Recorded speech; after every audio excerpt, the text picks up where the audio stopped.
Today on Hooves and Homes, I'm going to discuss the North Carolina specific forms that you should pay attention to when you are purchasing a horse property. First, deed. This document will confirm the legal ownership of the property and provides details about the boundaries and any restrictions or easements that might affect the actual property that you're purchasing. Second, title insurance policy. This policy will protect the buyer, you, from any potential issues with the property's title, such as liens or ownership disputes. Very important. Another one, 3, a property survey. A property survey will outline the boundaries, encroachments, and anything that you need in terms of fence or improvement structures that you want on the property. The next is property inspection report.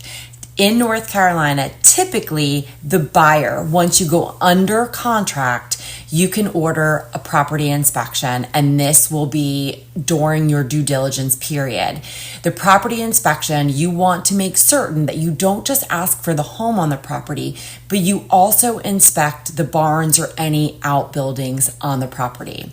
This will include your barn, fencing, running water, or electricity. Remember, the buyer will do this. So when you are walking a property or you looking for a property, walk through and see any potential areas that lead you to a concern or a question. And then those questions can be posed to the listing agent that can ask the seller if they're aware of anything that you're seeing. But that property inspection report is one that should be done thoroughly. Keeping in mind, this inspection report will also be beneficial after you close. You could put in preventive maintenance and look at any maintenance needs that you might need to address down the road.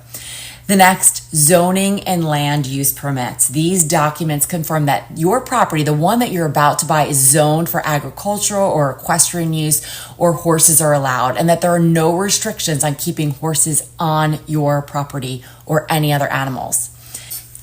The next is a well and septic report. Remember, if you are not connected to city or county water, it is important to have the well and the septic system inspected to ensure they are in good working order. And that's going to include your well, getting the GPMs, and make sure the well water is safe. Next, number 7, easements and right-of-ways. These documents are going to outline any agreements or restrictions on the use of the property. This could include a shared driveway, shared access to your property, or utility easements. So definitely an important one. Next, Homeowners Association, HOA. We've discussed this at length in another video, but again, review the HOA. If there's no HOA, refer to the restrictive covenants to make sure that it is that you are able to do what you want to do on your property and there's no restrictions. And finally, state-specific forms. In North Carolina, a buyer, you will be working with a real estate agent. Can't say it again, but work with somebody that is qualified or specializes in equestrian properties if it's a larger property, or if you're looking for more of a hobby farm and a horse property, you still want to gain access to something called the resident property disclosure form, the mineral oil and gas form, and they also should be able to give you to the mapping. This will allow you to see the deed, if there are deed restrictions, restrictive covenants, prior tax information, tax bill. Sometimes that will come into play if your property taxes are deferred, which is another conversation we will have in a different video. But gain access to as much information, public information that you can, as well as your realtor having access to those forms that will be uploaded to the MLS, which the listing agent will provide.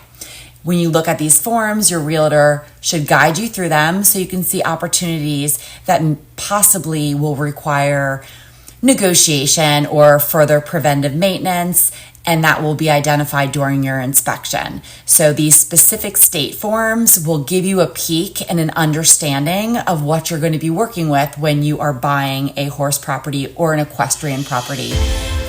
And I hope this gives you a little bit of insight and some help, and I wish you the best luck on your journey. Thank you for joining us this week on Hooves and Homes, and cannot wait to see you next time to see what we're stirring up in this horse world.